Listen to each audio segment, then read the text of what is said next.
필이어 죽으신 주 나에게 생명의 길 보이셨네.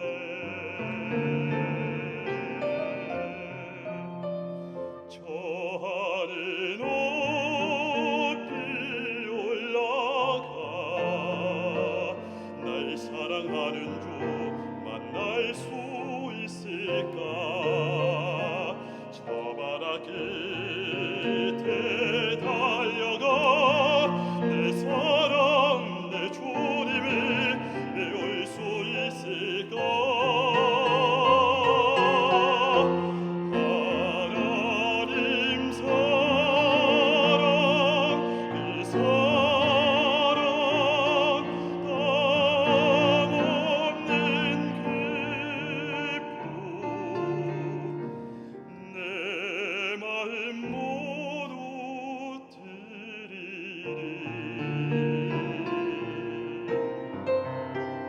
나는 주의 것 주님 내 구주니 아무것 부족함 없겠네. 나 주 안에 살고 주님이 내 안에서 살리.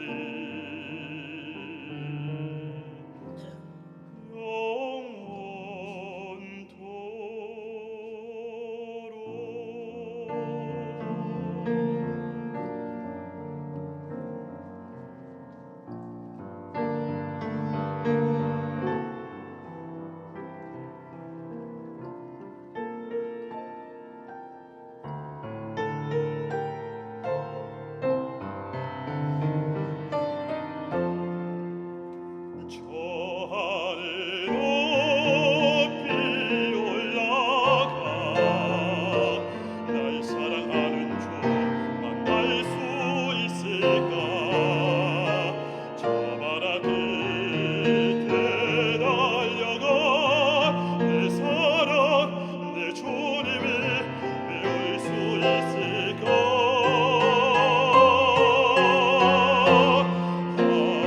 하나님 사랑 그 사랑 담없는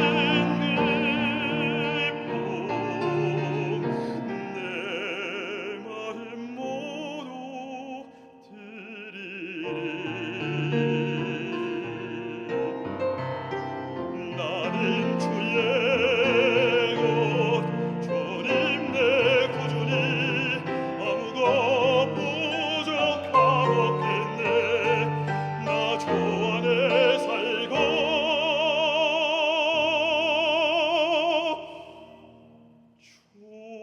주님이 내 안에서 살리.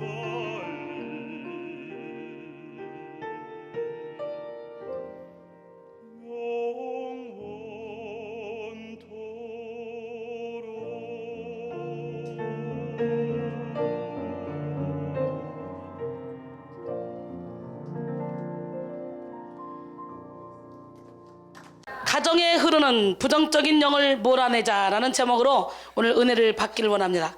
출애굽기 20장 3절로 6절 말씀 함께 보겠습니다. 출애굽기 20장 3절로 6절 말씀. 너는 나 외에는 다른 신들을 내게 두지 말라. 너를 위하여 새긴 우상을 만들지 말고 또 위로 하늘에 있는 것이나 아래로 땅에 있는 것이나 땅 아래 물속에 있는 것에 어떤 형상도 만들지 말며 그것들에게 절하지 말며 그것들을 섬기지 말라. 나 내 하나님 여호와는 질투하는 하나님인즉 나를 미워하는 자의 죄를 갚되 아버지로부터 아들에게로 3, 4대까지 이르게 하거니와 나를 사랑하고 내 계명을 지키는 자에게는 1000대까지 은혜를 베푸느니라. 할렐루야. 가정에 흐르는 부정적인 영을 몰아내자라는 제목으로 함께 은혜를 나눌 때 조상 대대로 내려오는 이 더럽고 추악한 유전으로 내려오는 이 부정적인 어둠의 영을 오늘 이 시간에 다 몰아내고 우리가 축복의 통로, 할렐루야, 기적의 통로, 능력의 통로, 사랑의 통로, 행복의 통로가 되기를 바랍니다. 예, 부모에게 격려가 되는 말 5가지. 세상 누구보다도 우리 부모님을 존경해요. 저는 우리 엄마한테 항상 그렇게 말을 했어요. 지금도 그렇게 말해요. 돌아가셨지만 예, 저는 우리 엄마가 참 요장부 기질이 있어요.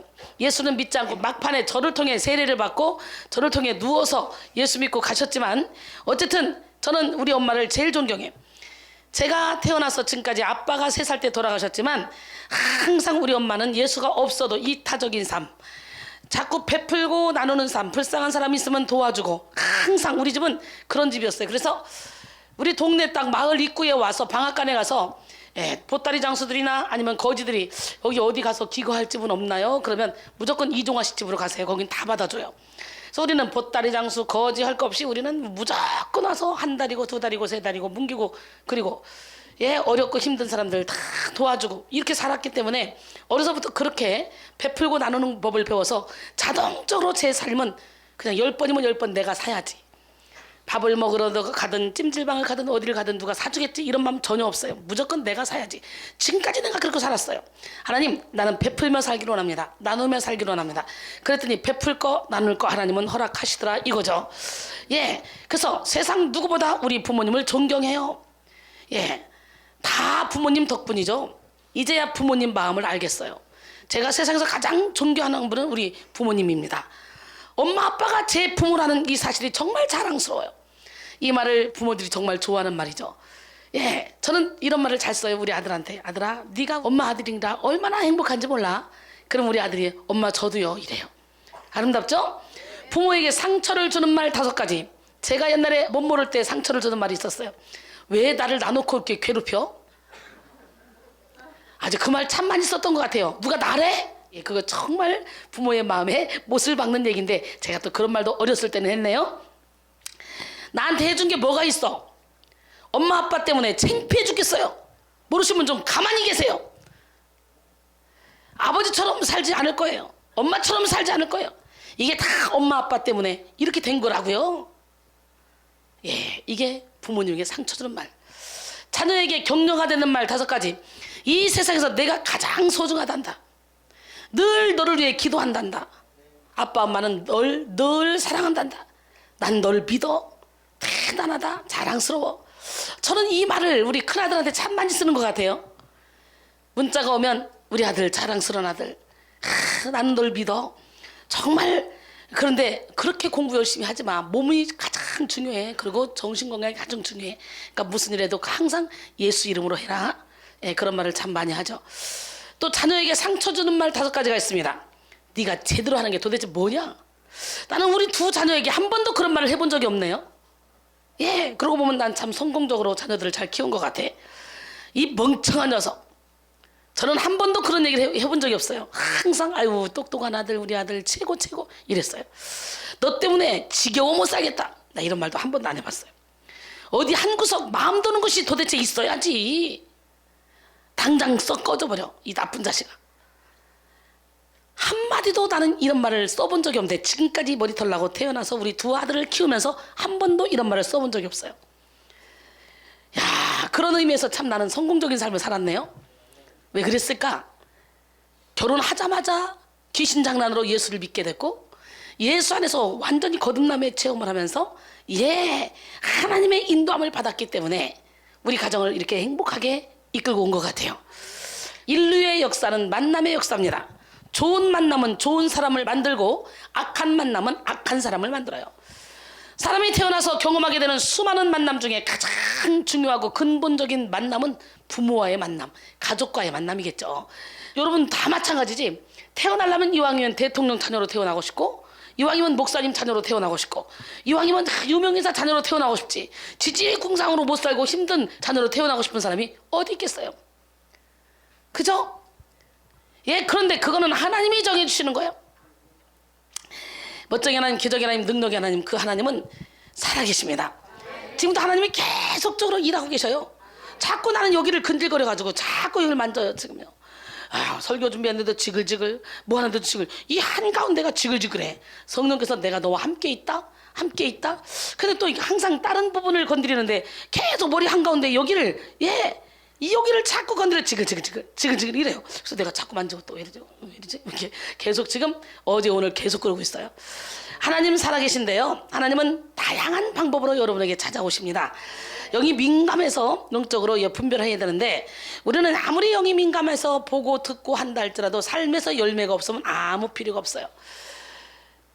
너무도 많은 주의 종들이 영적 전쟁이 뭔지도 모르고 영적으로 조금만 눈 뜨면 이게 다라고 생각하고 막 끌려갑니다. 자기 의에 도취돼서.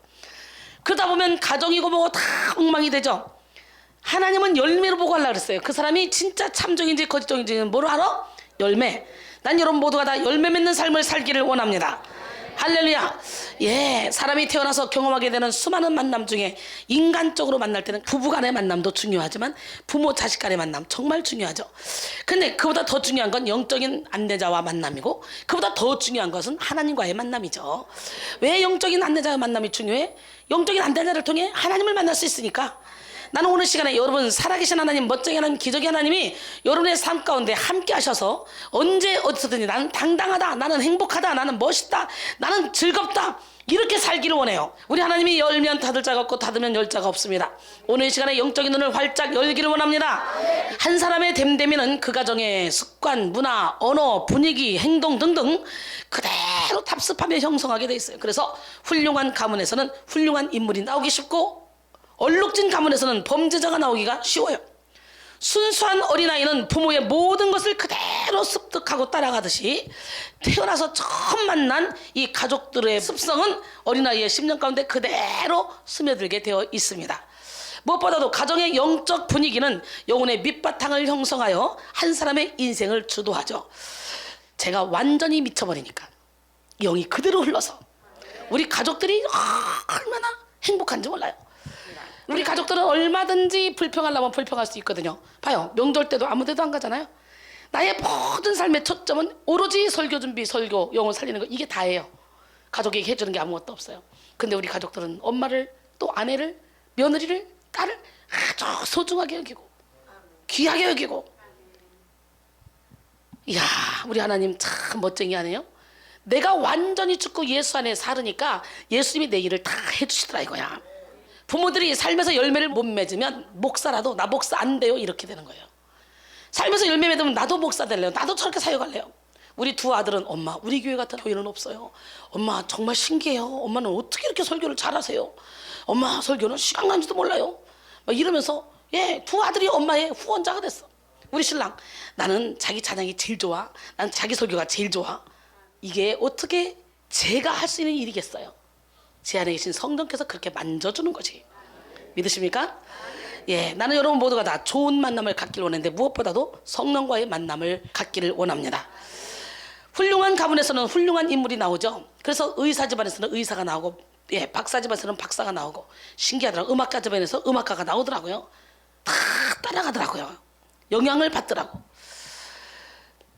무엇보다도 가정의 영적 분위기는 영혼의 밑바탕을 형성해서 한 사람의 인생을 주도하는데, 부정적인 영이 흐르는 그런 가정에서 성장한 사람은 일평생 부정적인 영의 지배를 받으며 살아갑니다. 또 성령으로 충만한 가정에서 성장한 사람은 일평생 성령의 인도를 받으며 살아가기가 쉽죠. 그러므로 우리는 가정에 흐르는 부정적인 영을 몰아내고 성령의 인도를 받아서 축복의 통로가 돼야 돼요. 우리 세대에서 부정적인 영을 몰아내어 성령으로 채우고 자손 천대까지 복이 흐르는 가정으로 세워야 된다는 거예요.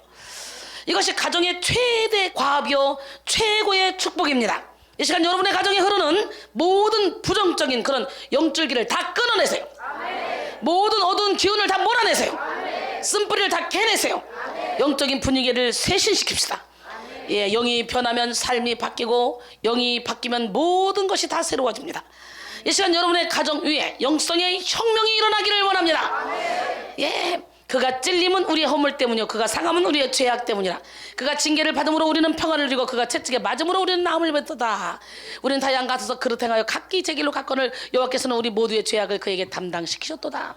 그러기에 우리는 예수 그리스도의 십자가 앞에만 가면은 조상 대대로 내려온 죄뿐만 아니라 원죄로부터 흐르는 죄, 내가 그동안에 지었던 자범죄, 현재 짓고 있는 죄, 앞으로 지을 죄까지도 하나님은 싹 다 해결해 놓으셨어요.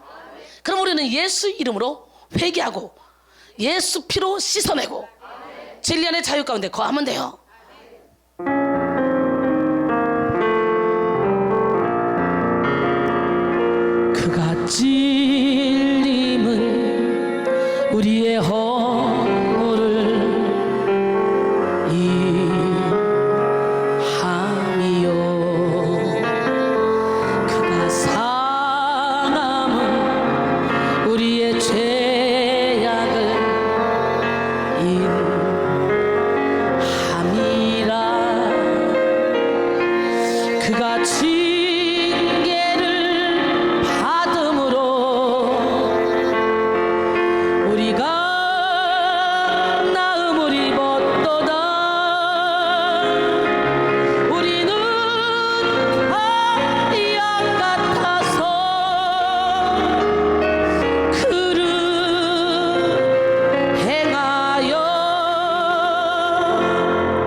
있죠.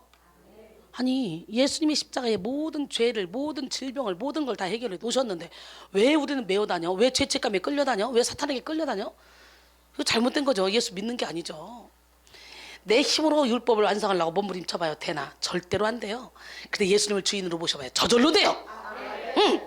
요시모토 다카키의 내 안의 행복이라는 그런 책에 나오는 이야기입니다. 여러분, 아이들의 마음의 상처는 어디서 생겨날까? 옆집 친구? 선생님? 형제? 아니다. 부모에게 있다. 아이는 성장하는 과정에서 부모와의 관계를 통해 상처를 입게 된다. 부모가 마음의 상처를 입는다면 그것은 무의식 중에 아이의 상처가 되어버린다. 상처 입은 아이란 상처받은 부모 아래에서 성장한 아이를 말한다 라고 말했어요. 이는 부모의 상처가 곧 아이의 상처라는 말인데요, 참으로 공감이 가면서도 매우 무서운 말입니다. 부모가 살아가는 현재의 모습 속에 아이의 미래의 모습이 그대로 담겨 있다고 해도 과언이 아닙니다. 나무를 이해하기 위해서는 그 나무가 뿌리를 내리고 있는 토양을 알아야 되고, 또한 그 나무가 성장하면서 겪은 기후를 알아야 됩니다. 나라는 한 그루의 나무가 지금까지 성장해 오는데 내 가정의 토양과 기후는 어떤 영향을 끼쳤는지 주의 깊게 성찰해 보는 일은 아주 중요한 일입니다. 따라서 내가 누구인지 이해하기 위해서는 나에게 있어 가장 중요한 인물이라고 할 수 있는 아버지와 어머니를 이해할 필요가 있습니다. 나가 아버지와 어머니를 이해하려면 그들에게 가장 중요했던 할아버지와 할머니를 아는 것이 중요하죠. 가게에 내려오는 만남의 역사를 되짚어보는 일은 나 자신을 바로 알고 이해하는데 무척 중요한 작업입니다. 예를 들어 우리 할아버지와 할머니는 이러저러한 분으로 어떻게 살아오셨고 성품은 어떤 분이셨다. 그래서 그분들은 나의 아버지에게 이러저러한 정신적인 유산을 물려주신 것 같다. 그런 배경을 가진 아버지와 어머니가 아이러니하게 만나서 결혼을 하고 나와 우리 형제들을 낳으셨는데 그분들의 삶의 자세가 나에게 이러저러한 영향을 주었다. 그래서 나는 이러저러한 성격과 상처를 가지고 있다. 이것을 알아보는 것은 매우 중요한 것입니다. 결혼 이후 배우자에게 받은 상처는요, 중간에 떠있는 상처라고 그래요. 무슨 얘기인지 알아요? 이미 상처투성이로 살아와서 이 내면을 가득 채웠다가 결혼해서 이제 그 사람으로 인해서 딱 상처를 받으면 해끄닥 도는 사람 많죠. 그거는 중간에 떠있는 상처라는 거예요. 근본 뿌리가 아니라는 거예요. 그 근본 뿌리는 가정에서부터 자라난다는 거예요. 그러므로 부부가 영적으로 깨닫고 회개하고 관계가 회복되면 깨끗이 치유됩니다. 둥둥 떠있는 상처이기 때문에. 하지만 어렸을 때 성장 과정에서 가정에서 부모에게 상처를 입게 되는 경우 그 상처의 뿌리는 대단히 깊기 때문에 뽑아내는 일도 무척 어렵습니다. 이처럼 상처의 뿌리가 깊으면 깊을수록 오래되면 오래될수록 그만큼 치유도 많은 시간과 노력이 필요하고 여러 단계의 치유 과정이 필요합니다. 이처럼 어린 시절 부모에게서 어떤 영적인 유산을 물려받았는지는 한 사람의 인생의 행로를 결정짓는 아주 중요한 요인이 됩니다. 자녀된 입장으로서는 부모와의 만남을 통해 어떤 영향을 받았는지, 부모된 입장으로서는 자녀와의 만남을 통해 어떤 영향을 주었는지, 서로 물려받고 물려주는 유산이 얼마나 중요한지 우리는 실감하게 됩니다. 또한 부부가 되어 만난 남녀 또한 서로의 부모로부터 받은 정신적, 정서적, 영적 유산의 정도에 따라 부부 사이의 갈등과 화합 여부가 달라질 수가 있습니다. 그러므로 자신이 가정을 통해서 물려받은 유산이 무엇인지 정확하게 파악하고 좋은 유산은 계속적으로 물려주고 그렇지 못한 유산은 모두 다 성령의 불로 태워버리고 성령의 바람으로 날려버리고 흔적도 없이 생수와 예수의 피로 씻어 던져버려야 됩니다. 유전이란 말이 있죠. 제가 한 16년 전에 캐나다 가서 한 5, 600명 모이는 교회에서 3박 4일 집회를 했는데 연장 그래서 8일을 했어요. 근데 그 교회에서 설교할 때마다 항상 신문에 내더라고요. 이준희 선교사님의 토막 메시지. 근데 거기에는 무슨 말이 있었냐면 유전은 마귀 장난이다. 나는 내가 그런 말 한지도 몰랐어요. 이순희 선교사의 토막 메시지 해가지고 쫙 나도 모르는 메시지를 막 10개 이상을 막 신문에 딱 냈더라고요. 어머, 내가 이런 말을 했어? 싶었는데 성령이 하신 거야. 알고 보니까 영적으로 깊이 들어가면 들어갈수록 유전은 귀신 장난이더라고. 이야, 신기하대. 한자로 남길류, 전할전, 유전, 한마디로 대물림된다라는 뜻입니다. 유전은 조상이나 부모가 가진 그런 신체적 특성이나 정서적 형질이 유전인자를 통해서 그 자식과 후손에게 대물림되는 현상입니다. 이 유전 현상을 육하원칙에 따라 설명해 보면 다음과 같습니다. 누가, 부모가 누구에게, 자식에게 무엇을 정신적인 거나 신체적인 형질을 어떻게 DNA에 담아서 왜 종, 씨, 즉 씨를 지키고 번성하게 하려고, 이거입니다. 그래서 유전은 창조의 법칙인데요. 하나님은 천지를 창조하실 때 각기 종류대로 창조하셨어요. 유전이 없으면 종이 사라지죠. 씨종이 사라져요. 그래서 자식은 부모를 닮고 또 자손은 조상을 닮습니다. 유전 현상 때문이죠. 우리는 누구도 이 유전 질서를 피해갈 수가 없어요. 누구도 유전 법칙으로부터 자유로울 수 없습니다. 누가복음 6장 44절로 45절 보니까 나무는 각각 그 열매로 아나니 가시나무에서 무화과를 또는 찔레에서 포도를 따지 못하느니라. 선한 사람은 마음에 쌓은 손에서 선한 것을 내고 악한 자는 그 쌓은 악에서 악을 내나니 이는 마음에 가득한 것을 입으로 말함이라 그랬어요. 여러분, 유전을 살펴보면 생물학적 유전이 있어요. 아시아에서 가장 키가 큰 인도 농구 선수 스베틀라나 싱이 아기를 낳았습니다. 그런데 신생아의 키가 63cm, 몸무게가 5.5kg였어요. 이 정도 체격은 생후 6개월 된 아이의 평균치입니다. 부모가 크니까 아이도 큰 거예요. 자녀는 이렇게 부모의 영향을 받을 수밖에 없죠. 여러분, 유전과 관련된 우리나라 속담에 콩 심은 데 콩 나고 팥 심은 데 팥 난다는 그런 말이 있죠. 생물학적 유전 현상을 잘 설명한 말입니다. 창세기 1장 21절로 22절 보니까 하나님이 큰 바다 짐승들과 물에서 번성하여 움직이는 모든 생물을 그 종류대로, 날개 있는 모든 새를 그 종류대로 창조하시니 하나님이 보시기에 좋았더라. 하나님이 그들에게 복을 주시며 이르시되 생육하고 번성하여 여러 바닷물에 충만하라. 새들도 땅에 번성하라 하시니라. 할렐루야.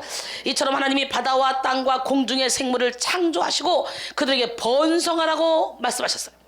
생물학적 유전 질서를 부여하신 것입니다. 그래서 각 생물은 자신의 고유한 형질을 잃지 않고 대물림하여 종을 보존하고 번성시킵니다. 사람도 마찬가지입니다. 창세기 1장 27절로 28절 보니까 하나님이 자기 형상 곧 하나님의 형상대로 사람을 창조하시되 남자와 여자를 창조하시고 하나님이 그들에게 복을 주시며 하나님이 그들에게 이르시되 생육하고 번성하며 땅에 충만하라. 땅을 정복하라.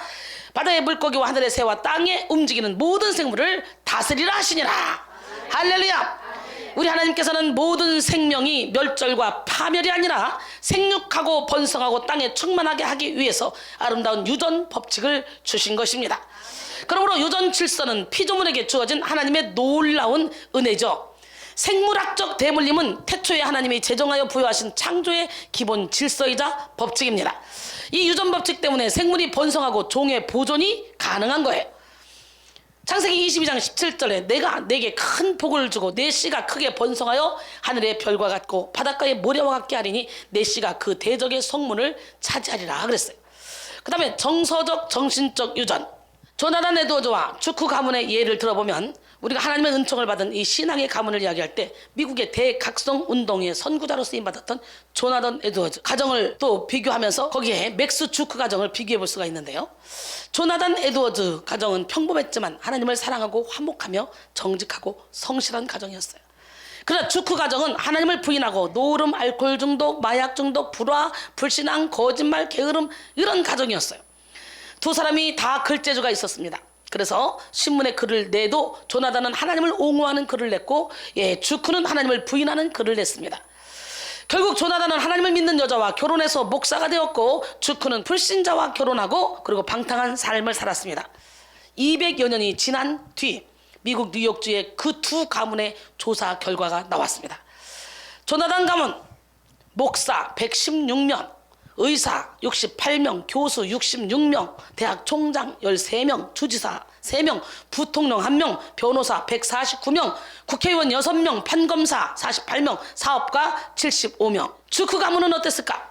109명이 사형, 후손의 3분의 1 이상이 정신질환, 절반 이상이 문맹자, 마약 사범과 알코올 중독, 술집 여자, 범죄자의 길을 가고 사형수가 있었다는 거예요. 기가 막히죠? 유전은 체형이나 신체적 요소뿐만 아니라 정신적 유전도 있습니다. 지능이나 재능, 성격, 정서, 인간성, 도덕성과 같은 정신적인 그런 부분도 유전됩니다. 그래서 유전이 무서운 거예요. 우리가 다 부모를 닮았습니다. 외모뿐만 아니라 그 정서도 닮았습니다. 자기가 아무리 부모의 어떤 부분을 싫어하고 증오한다 할지라도 어쩔 수 없이 부모를 닮아 있어요. 어딘가는 다 닮아 있어요. 어느 시점에 가면 자기도 부모와 똑같이 하고 있는 모습을 발견합니다. 이것은 불가항력적입니다. 심지어는 몹쓸 병도 유전되죠. 병원 의사가 문진표 작성할 때 중요하게 보는 것 중에 하나가 뭐냐, 가족력이잖아요. 제가 이 사역을 하다 보면은 예수 이름으로 명하니 조상 대대로 내려오는 이 어둡고 추악한 영, 이 암병은 떠나가라 그리고 명령하다 보면요, 갑자기 위암 나간다, 자기 입으로 불고 나가요. 암이 없어져요. 근데 그러기 전에 뭐라고 하냐면, 내가 얘네 할아버지도 위암으로 죽였어, 내가 얘네 아버지도 위암으로 죽였어, 내가 얘도 위암으로 죽이려고 하는데 이순이 너 진짜 세긴 세다, 나갈게. 그러고 싹 나가면 병이 없어져 버려. 조상 대대로 내려오는 이 어둠이에요. 그러니까 이제 너희가 우상을 섬기지 않고 잘 살면 천대까지 복을 받지만 우상을 섬기고 잘못 살면 3, 4대까지 저주가 내려간다 그러잖아. 이것을 우리는 예수의 피로 씻어내야 돼. 지금 이 시간에 예수의 이름으로 몰아내야 돼. 그리고 우리는 축복만 유통하는 축복의 통로가 돼야 돼. 난 여러분 모두가 다 축복의 통로가 되기를 원합니다. 그래서 우리가 이 가정치유 부흥회를 하는 거예요. 너도 나도 할 것 없이 참 많은 사람들이요, 내가 가장 싫어하는 부모 모습을 닮아 있어요. 나는 저 엄마처럼 안 살아. 나는 우리 아빠처럼 안 살아. 그런데 세월이 흐르다 보면 나이 먹으면 나도 모르게 그렇게 가 있다니까, 똑같다니까. 신기하죠. 심지어 이렇게 몹쓸 병도 유전되는데요. 병원 의사가 문진표 작성할 때 이 집에 가족력을 자꾸 묻잖아요. 예, 그런 것처럼 그 가족력을 묻는 이유가 뭐예요? 그 속에 그 병이 우리에게 유전될 수 있다는 거죠. 그 병은 뭡니까? 죄와 병과 마귀는 많은 연관성이 있어요. 그래서 죄를 타고 병이 들어가서 그 마귀 새끼가 죄를 짓는 자마다 마귀에게 속하나니, 요한일서 3장 8절에 그렇잖아요. 그 죄를 통해 마귀가 들어가서 우리 안에서 질병을 만들어내는 거예요. 그래서 이 마귀를 예수 이름으로 몰아내고 죄의 사함을 받으면 이 어둠의 이 질병이 그냥 없어지는 거예요. 대체적으로 죄와 병과 마귀와 연관성이 있는 것이 8, 90%. 또 하나님이 영광 받기 위해서 주신 병도 있잖아요. 날 때부터 맹인된 자, 요한복음 9장에, 또 요한복음 11장에 베다니 나사로. 이건 죽을 병이 아니야. 하나님의 아들이 영광 받기 위한 병이야. 그죠? 고린도서 12장 7절 이하에 보니까 사탄의 사자를 줬어요. 왜 줬어요? 자만할까봐, 교만할까봐. 그거 외에는 대체적으로 죄를 통해 사탄이가 들어가서 우리 안에서 병을 만들어내는 거예요. 그렇기 때문에 무조건 병이 있다 그러면 너 죄졌지? 이렇게만 안 되죠. 하나님의 영광 받기 위한 것도 있기 때문에. 그러나 대체적으로는 거의 많은 부분에 90% 이상이 죄를 타고 들어간 거라는 거예요. 그래서 이 죄의 문제만 해결하면 우리의 영혼의 질병이 깨끗이 고쳐져 버려. 특히 신경성 우울증, 불면증, 이 모든 것들은 귀신 장난이야. 이것들을 신경 예민한 것도 다 귀신 장난이야. 이거만 싹 몰아내면 돼. 나는 원래 성격이 소심하거든, 나는 원래 성격이 그렇거든. 원래란 건 없어. 우리는 하나님의 형상으로 지음받은 사람들이야. 어둠의 영이 계속적으로 상처를 통해, 환경을 통해 내 안에 와서 나를 조종해서 만들어 놓은 나야. 그래서 우리는 하나님의 형상을 회복하기 위해서 가시옷을 자꾸 벗어야 돼. 가면을 벗어야 돼. 영성 훈련은 나를 찾아가는 겁니다. 오늘 시간에 나를 찾아가시기 원합니다. 나를 찾아가기 위해서는 어떻게 해요? 내 이론, 내 생각, 내 틀을 다 깨부셔야지. 왜냐하면 아담과 하와 범죄 이후에 사탄 마귀는 우리를 어둠의 나라로 끌고 가서 어둠으로 옷을 다 입혀버렸거든. 그러니까 하나님은 우리를 만들 때는 소마, 빈 그릇으로 만들었어요. 깨끗한 그릇. 하나님만 왕래할 수 있는 깨끗한 그릇. 그런데 여기에 아담과 하와가 범죄함으로 육체적인 속성을 가득 채워서 인간이 죄 중에 태어났다는 거지. 육체적인 속성, 사르크스로 가득 채워서 태어난 거예요. 그러니까 저절로 죄를 짓잖아요. 저절로. 이걸 원죄라고 그러죠. 근데 내가 죄를 짓지 않으려고 아무리 선한 일을 하려고 해도 나도 모르는 사이에 이 죄를 짓고 있어요. 사람의 속에서 나온 거 악한 생각, 곧 음란, 도둑질, 살인, 간음, 탐욕, 악도, 속임, 문탕, 질투, 비방, 교만, 우명, 이 모든 것이 다 사람의 속에서 나서 사람을 더럽힌다 그랬잖아요. 요한복음 8장 44절에 보니까 너희는 거짓합이 마귀에서 났다는 거예요. 그렇기 때문에 태어날 때부터 죄 중에 태어나고 어둠의 옷으로 가득 입혀서 태어났기 때문에 나라는 존재가 없어. 내가 누군지도 몰라. 우리 영 깨어나야 돼요. 하나님의 형상을 회복해야 돼요.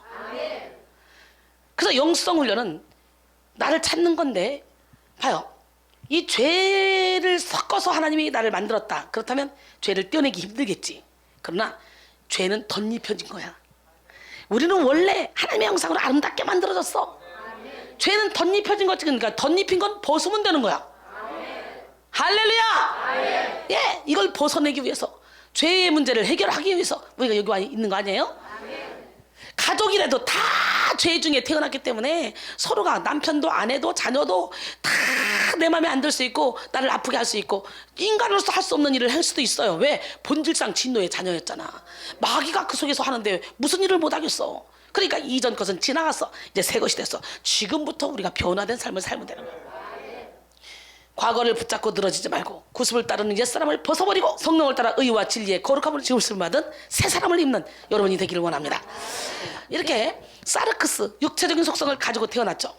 육체 일은 분명하니 음란, 도둑질, 살인, 이 속에 우리 안에 상상을 초월하는 육체적인 속성들이 많이 있죠. 여러분 육체적인 속성 어떤 것들이 있어요? 여러분 안에 우상숭배, 주술, 원수 맺는 것, 분쟁, 시기, 분냄, 당진거, 분열함, 이단, 투기와 방탕함, 술 취함, 이 모든 것들이 다 육체의 일인데요. 이런 일을 행하는 자들은 하나님의 나라를 유업으로 받을 수 없다고 갈라디아서 5장 19절로 21절까지 말씀하시죠. 오늘 예수 이름으로 육체의 일을 다 벗어버리길 원합니다. 참 신기해요. 제가 세상을 그렇게 좋아했는데 하나님을 제대로 만나고 나니까 전혀 관심이 없어요. 내겐 소중한 게 아무것도 없어요. 저에게 중요한 건 오로지 하나님의 일입니다. 영혼 살리는 일밖에 없습니다. 예, 겉모습으로 살짝 보고 어우 저 세다 세, 왜 이렇게 화려해, 이렇게 여러분이 알고 간다면 여러분은 정말 저를 잘못 아는 거예요. 내가 여기서 강력하게 나가는 것은 여러분 안에 있는 어둠을 잡아내야 되니까. 사탄 마귀를 뽑아내는데 아이고 귀신아 나가세요, 아이 나가라니까 왜 안 나가고 그러세요, 이러면 안 되잖아요. 여러분 1998년 뉴스위크지 1호를 보면 존 F 케네디의 가문의 저주라는 표지 제목으로 기사가 실렸습니다. 아시다시피 케네디 대통령은 대통령 재임 중 39세 나이로 총으로 암살을 당했죠. 그런데 사실 그 아버지 로버트 케네디도 1968년 6월에 캘리포니아주에서 선거운동하다가 42세의 나이로 암살을 당했습니다. 존 F 케네디 대통령의 바로 아래 누이 동생인 로즈메리 케네디는 어린 시절에 입은 뇌 손상으로 약간의 정신지체 장애가 있어서 1941년 뇌엽 절제 수술을 받았으나 실패하였어요. 이후 보호시설에 수용되어 여생을 보냈습니다. 캐슬린 케네디 캐번디시는 케네디 대통령의 둘째 누이 동생인데 제2차 세계대전 때 남편을 잃은 데 이어서 1948년 프랑스에 비행기 사고로 남편의 뒤를 따랐습니다.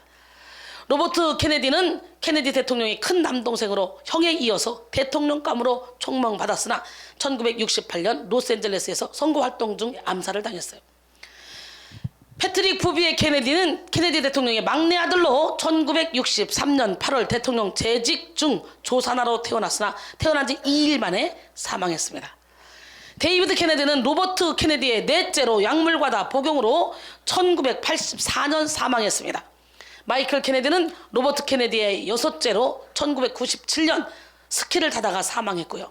존 F 케네디 주니어는 케네디 대통령의 아들로 1999년 로버트 케네디의 딸 로리 케네디의 결혼식에 참석하기 위해서 경비행기를 몰고 가다가 대서양에 추락하여 부인과 함께 사망하므로 케네디 가문의 대가 완전히 끊겨졌어요. 여러분 이런 일들이 우연이라고 생각하십니까? 이 기사를 작성한 뉴스위크지 칼럼니스트는 케네디 가문의 끔찍한 암살과 불운한 사고의 역사가 있었다고 이렇게 결론을 지었습니다. 미국 워싱턴 포스트지는 빌 클린턴 대통령의 여비서 루인스키와의 성추문 사건 때문에 그의 가계를 추적해봤다 그래요. 빌 클린턴의 대통령의 가계를 조사해보니까 클린턴의 아버지는 알코올 중독자요. 그의 동생 로저 클린턴은 코카인과 헤로인 등 약물 중독자로 감옥까지 갔으며 그 어머니 버지니아는 극심한 우울증과 정신병을 앓았고 그의 할머니는 죽기 직전까지 몰핀 중독에 빠져 있었다고 합니다. 그리고 클린턴도 수많은 여자들과 문란한 성생활로 성중독에 걸려 있었다고 밝혔습니다. 그래서 워싱턴 포스트지는 결론적으로 클린턴의 가계에 중독의 역사가 있다고 결론지었어요. 이처럼 암살과 자살과 사고사와 중독 등 정신적 정서적인 요인들로 인해 한 개인이든 한 가정이든 한 가문이든 꼭 붙잡혀서 틀어지고 사로잡아 자신의 노예로 대를 이어 사용하고 있는 것을 보게 되는 거죠. 이 사탄 마귀가. 그 다음에 영적 유전이 있어요. 유전은 이런 생물학적 유전이나 정신적인 유전, 정서적인 유전만 있는 것이 아니라 영적 유전이 있는데 성경이 말씀하시는 더 무서운 유전은 바로 영적인 유전입니다. 축복, 저주, 죄, 은혜 등이 영적인 유전에 속하죠. 죄도 은혜도 저주도 축복도 당대로 끝나지 않고 다음 세대까지 대물림된다고 오늘 본문은 말하고 있잖아요. 바로 이것이 영적 유전 질서입니다. 로마서 5장 18절로 19절 그런즉 한 범죄로 많은 사람이 정죄에 이른 것 같이 한 의로운 행위로 말미암아 많은 사람이 의롭다 하심을 받아 생명에 이르렀느니라. 한 사람이 순종하지 아니함으로 많은 사람이 죄인 된 것 같이 한 사람이 순종하심으로 많은 사람이 의인이 되리라. 할렐루야. 아담과 그리스도는 각각 자기에게 속한 자들과 영적으로 연합된 그런 영적 대표로서 그들의 행위와 결과가 자신에게 속한 자들에게 전가됨을 보여주는 것입니다. 이 전가는 신학적으로 대표와 연합의 원리에 따른 죄책과 의의 전가라고 할 수 있는데요. 아담의 행위는 많은 사람을 정죄에 이르게 한 반면 그리스도의 행위는 많은 사람을 칭의와 생명에 이르게 하는 그런 점이 결정적으로 다르죠. 아담의 불순종과 그리스도의 순종은 인류에게 엄청난 영향을 끼쳤습니다. 아담의 불순종으로 많은 사람이 죄인의 범주에 들어갔고 죄인의 신분이 되었잖아요. 그래서 죄 중에 태어났잖아요, 우리 인간이. 그래서 우리는 예수님으로 인해서 모든 육체적인 속성을 몰아내고 그 안에 프로마티콘 따라합니다. 예, 우리는 우리 겉사람, 이 사람은요 고린도서 5장 1절에 보니까 장막집이래요. 이 장막집을 벗으면 손으로 짓지 않은 영원한 집이 하늘에 있대요. 진짜 나는 내 속사람이라는 거예요. 그래서 우리는 속사람을 살찌워야 돼요. 내면을 살찌워야 돼요. 주께서는 심지가 견고한 자를 평강하고 평강하도록 지켜준다 그랬잖아요. 내 안에 속사람 심히 부패한 것은 인간의 마음이라. 예레미야 17장 9절에 잠언 4장 23절에 보니까 모든 지킬 마음 중에 더욱더 내 마음을 지키라. 생명이 그는 이에서 남이라. 우리 안에는 천국과 지옥이 있습니다. 예수 이름으로 지옥을 몰아내고 이 안에 천국으로 가득 채워야 돼요. 내 속사람을 새롭게 변화시켜야 돼요. 그러면 온 몸과 영이 주오실 그날에 흠없게 보존되기를 원하노라 하는 그 몸은 겉사람이 아니에요. 이건 장막이고 내 속사람. 아멘. 평강의 하나님이 너희를 거룩하게 하시고 온몸과 영혼이 주오실 그날에 흠없길 원하노라. 항상 기뻐라. 항상 기뻐라. 쉬지 말고 기도하라.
아담과 그리스도는 각각 자기에게 속한 자들과 영적으로 연합된 영적 대표로서 그들의 행위의 결과가 자신에게 속한 자들에게 전가됨을 보여주는 것입니다.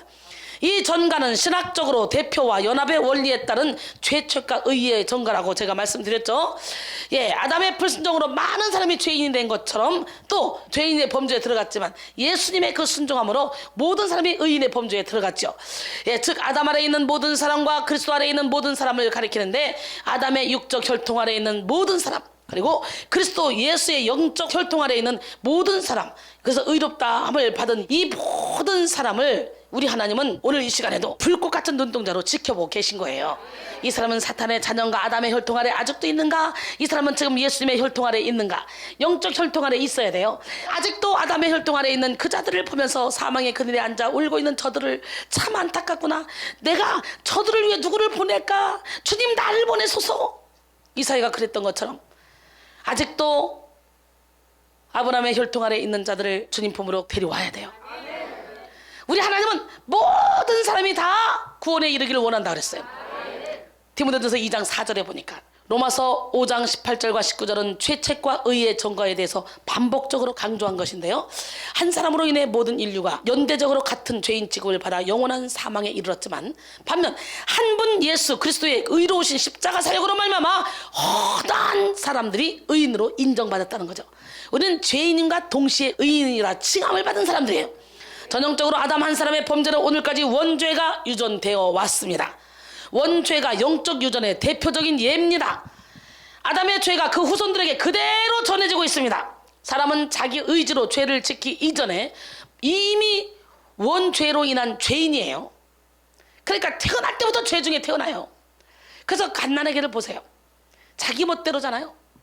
아무거나 짓고 내 거라고 하잖아요. 도둑근성도 있고 거짓말도 얼마나 잘해요. 누가 가르쳤어요? 태어나자마자 무릎질러 놓고 내가 안 했다 막 소리 지르고 자기 막 성미 안 맞으면 신경질 내고 막 짜증내고 애기들도 그러잖아요. 우리가 이미 엄마 뱃속에서 나올 때 원죄를 가지고 태어나. 우리는 죄를 짓기 때문에 죄인이기도 하지만 죄를 타고 태어나기 때문에 죄인이야. 의로운 자이 단 한 명도 없다 했잖아. 모든 사람이 다 죄인이라고 했잖아요. 로마서 3장 23절에 모든 사람이 죄를 범하였음에 하나님의 영광에 이르지 못했다 그랬어요. 원죄와 자범죄는 이렇게 맞물려 있어요. 그래서요 시편 51편 5절에 내가 죄악 중에서 출생하였으며 어머니가 죄 중에서 나를 잉태했나이다. 요한복음 8장 40절에 너희는 너희 아비 마귀에게서 났으니 너희 아비의 욕심대로 너희도 행하고자 하느니라. 그는 처음부터 살인한 자요 진리가 그 속에 없으므로 진리에 서지 못하고 거짓을 말하다 보니 내가 제 것으로 말하나니 이는 그가 거짓말쟁이요 거짓의 아비가 되었습니다. 이미 원죄를 타고나면서 자범죄는 저절로 지게 돼 있다니까. 이렇게 죄 중에 태어난 우리는 자동적으로 죄를 지을 수밖에 없는 연약한 종들이죠. 사실 한 사람의 됨되면 그 가정의 영적 분위기와 직결되어 있습니다. 가령 아버지가 가족들에게 주먹을 휘두르는 모습을 보면서 자란 남성은 대개 폭력 가장이 됩니다. 부모로부터 주먹을 유산으로 물려받았기 때문이죠. 그래서 어떠한 상황이 발생했을 때 생각할 여지도 없이 즉각적이고 반사적으로 주먹부터 휘두르게 되는 것입니다. 가정에 흐르는 폭력을 통해 유전됐던 악한 영의 역사라고 볼 수 있죠. 폭력을 상속한 사람이 아무 갈등 없이 폭력성을 잠재울 길은 없기 때문입니다. 그런데 부모로부터 똑같은 유산을 물려받은 사람이라도 폭력을 쓰지 않는 사람이 있죠. 그런 훈련과 자기 노력으로 스스로 통제할 수 있게 된 사람이에요. 하지만 이런 사람도 폭력을 사용하지 않기 위해 죽을 힘을 다해서 자신의 폭력과 대결합니다. 그러나 이것은 내 안에 폭력성을 꾹꾹 눌러놨을 뿐이지 완전히 해결된 것은 아닙니다. 그러기에 항상 본인 스스로 내적 갈등을 겪습니다. 폭력을 쓰지 않는 부모 아래서 성장한 사람이 갈등 없이 폭력을 사용하지 않는 것과는 다릅니다. 원죄로부터 유전된 인간의 폭력성을 아무런 갈등 없이 잠재울 길은 없기 때문이라고요. 아직 폭력성이 표현되지 않았을 뿐 언제 어디서든지 표출될 가능성이 있기 때문이죠. 그러므로 결혼 생활을 하면서 생각의 틀이 다른 두 사람, 즉 부모로부터 전혀 다른 유산을 물려받은 두 사람이 결합했을 경우 당연히 갈등을 겪을 수밖에 없어요. 남녀가 만나 행복하게 잘 사는 경우를 우리는 주변에서 종종 보죠. 그 경우는 부부가 함께 잘 살아보려고 서로가 피눈물 나는 노력을 했을 것이 분명합니다. 맞지 않는 사람끼리 맞아서 행복하게 잘 사는 건 서로가 피눈물 나는 노력을 하는 거죠. 그들의 눈물겨운 노력으로 그들의 자녀들은 좋은 유산을 물려받아서 자연스럽게 아름답고 건강한 가정을 이루어 나가게 될 것입니다. 부모들이 노력하여 잘못된 유산을 다 끊고 좋은 전통을 세운다면 그 부모를 보면서 자란 자식들은 자연스럽게 건강하고 큰 그릇을 갖게 되어 물 흐르듯이 평안하고 행복한 그런 삶을 살아갈 수 있겠죠. 부부애가 각별한 부모 밑에서 자란 사람은요, 결혼 생활에서도 자연스럽게 사랑을 표현합니다. 노력하지 않아도 자동적으로 손을 잡고 안아주거나 살을 비비는 스킨십이 자연스럽게 이루어집니다. 도움을 받아도 자존심이 다치지 않습니다.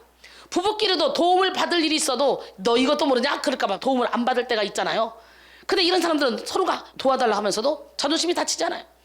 성장하면서 익숙하게 보아온 사랑의 행위가 무의식 속에 잠재해 있다가 결혼 생활에서 자연스럽게 응용되기 때문이죠.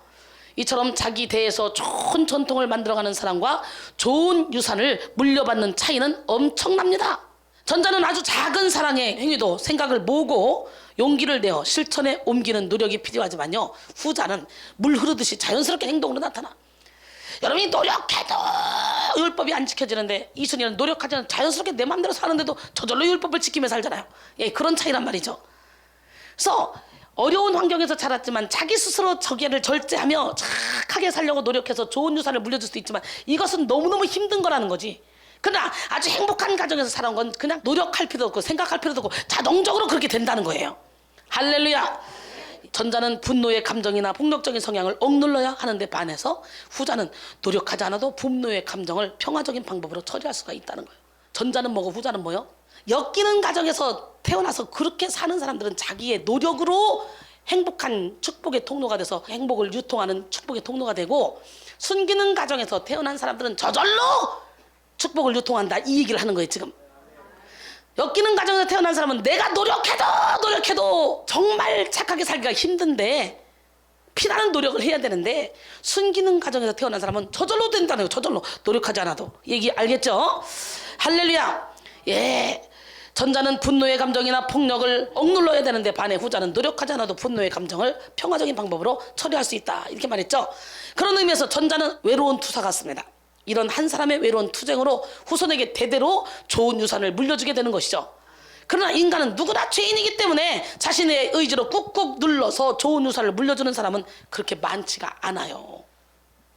오직 주님이 주인 되어주신 그런 가정만이 온전한 가정으로 노력하지 않아도 서로가 서로를 사랑하며 이해하며 높여주며 섬겨주며 살 수 있는 거예요. 이 시간 여러분의 가정의 운전대를 온전히 주님께 맡기길 원합니다.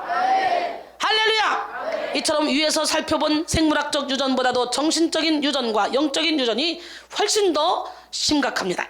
병원에 가서 건강진단을 받을 때 문진표를 작성하죠. 거기다 항상 묻는 게 가족병력이죠. 가족병력. 유전병 때문입니다. 마찬가지로 죄도 저주도 은혜도 축복도 유전된다 그랬죠.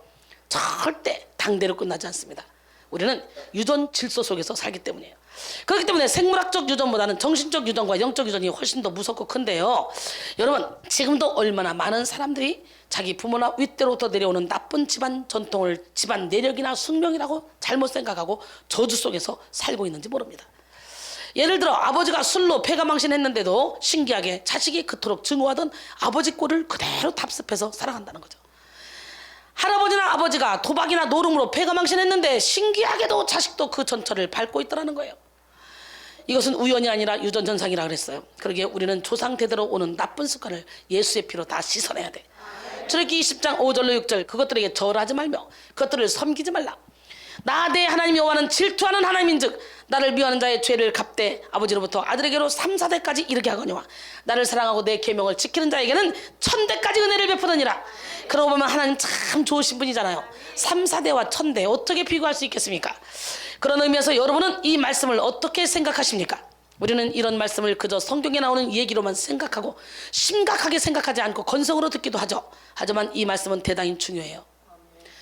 다윗은 하나님 마음에 합한 자였지만요, 죄를 용서해 주긴 했지만 죄값은 단단히 치렀습니다. 그죠? 예, 오늘 본문에서는 질투의 하나님이라고 말씀하십니다. 질투하는 이라는 열렬히 시기하다라는 뜻으로 사람들의 감정적인 질투와는 달라요. 이는 하나님께서 당신의 자녀들을 너무너무 사랑하시기 때문에 그 백성이 하나님을 떠나거나 마음이 다른 곳에 쏠려 있거나 부패하고 타락하면 그냥 앉아서 바라만 보시는 분이 아니라는 뜻이에요. 이렇게 인간에 대한 사랑이 열렬하시고 강하신 분이에요. 우리 하나님은. 이런 하나님은 하나님을 미워하는 자의 죄를 갚으십니다. 하나님을 미워하는 것은 다른 신에게 절하고 마음을 빼앗기는 것을 말하죠. 또한 하나님을 증오하고 혐오하는 일입니다. 하나님은 이런 것들을 죄라고 규정하십니다. 하나님은 그 죄를 갚으시는 분이신데 여기서 갚되라는 뜻은 계수하다, 치다, 때리다 라는 뜻으로 하나님은 우상 숭배자를 친히 찾아가서 그 행위를 계산하시고 그에게 합당한 채찍, 곧 형벌과 심판을 내리실 것을 말씀하시고 계신 거예요.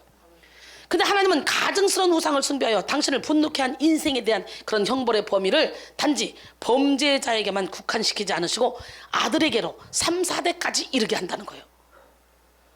곧 아들과 3, 4대의 아들들 위에 그 형벌이 임할 것임을 말씀하신 것입니다. 본문의 의미하는 그것은 무엇일까요? 이는 부모가 지은 죄를 후손에게까지 물어 징계한다는 그런 뜻이라기보다는 부모들의 죄와 허물은 후손들에게 지대한 영향을 미친다, 이런 사실을 강조한 것입니다. 그러나 하나님을 사랑하고 하나님의 계명을 지키는 자에게는 1000대까지 은혜를 베풉니다. 1000대까지란 문자적으로 장구하게라는 의미인데요, 1000대란 단순히 숫적인 그런 풍성함뿐만 아니라 삶의 질과 신앙적 경건성 등이 돋보이고 월등하다는 그런 의미를 내포하고 있습니다. 한편 은혜를 베푸느니라 라는 말에서요, 은혜란 인간들을 향한 하나님의 확고부동한 사랑, 자비를 의미합니다. 즉 하나님은 우상을 숭배하며 당신을 분노케 한 인생들에게는 공의로운 심판을 내리시지만 하나님을 사랑하는 인생들에게는 풍성하고 형통한 삶을 허락하신다는 의미예요. 근데 많은 사람들이 외모나 정신적 정서적 유전은 인정하지만 영적 유전에 대해서는 무지하고 또 체감하지도 못합니다. 지금도 얼마나 많은 사람들이 자기 부모나 윗대로부터 대물림되는 죄와 저주의 고통 가운데 살아가는지 모릅니다. 지금 겪는 대개의 불행이 거의 다 대물림이 된 거예요. 복이나 행복도 마찬가지입니다. 부모나 조상의 복이 대물림되어 그 덕에 잘 살고 잘 먹고 사는 사람이 참 많습니다. 눈물로 뿌린 축복의 씨앗이 유전되어 그 후손이 그 열매를 먹는 것이죠. 믿음의 유산을 물려줍시다. 여러분, 목사님 자녀는 성골, 장로님 자녀는 진골, 집사님 자녀는 개골이라고 합니다.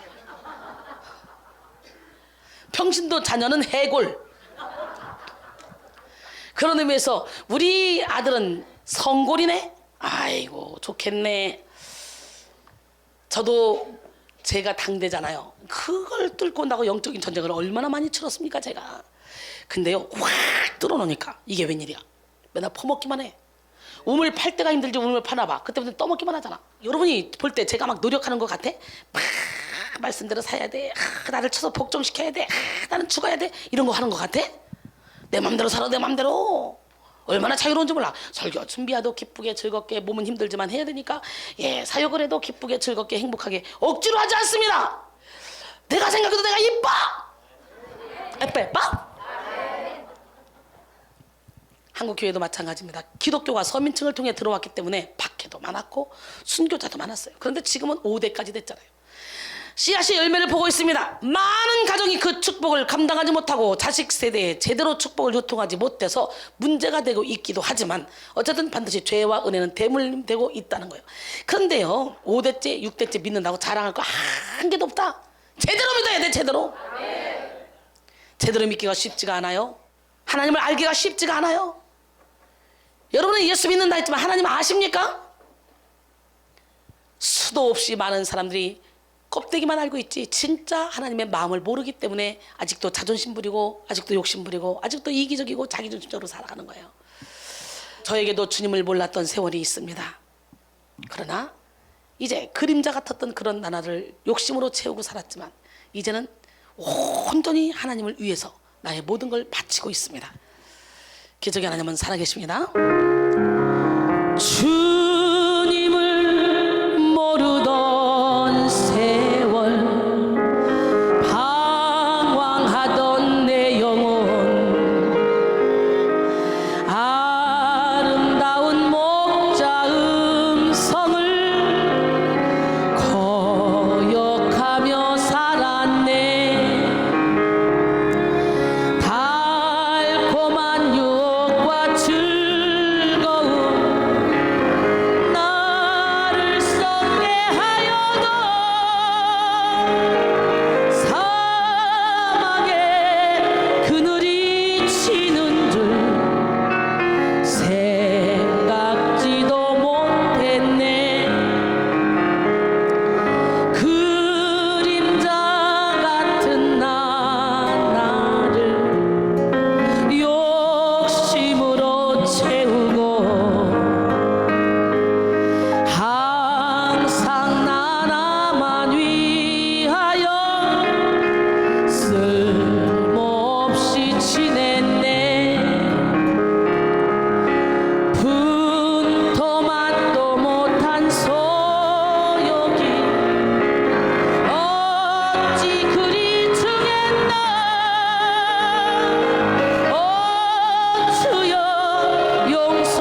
그럴 때 부드러운 주님의 손길 나를 어루만질 때에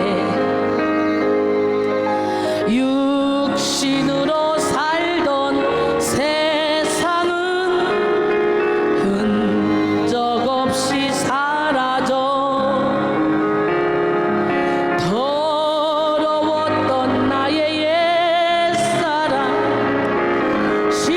십자가에 못 박아 성령의 새 옷을 입었네.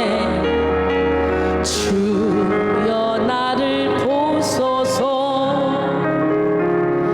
시간과 물질과 노력 나의 생명까지도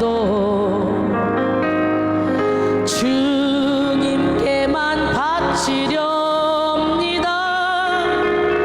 나를 받아주소서.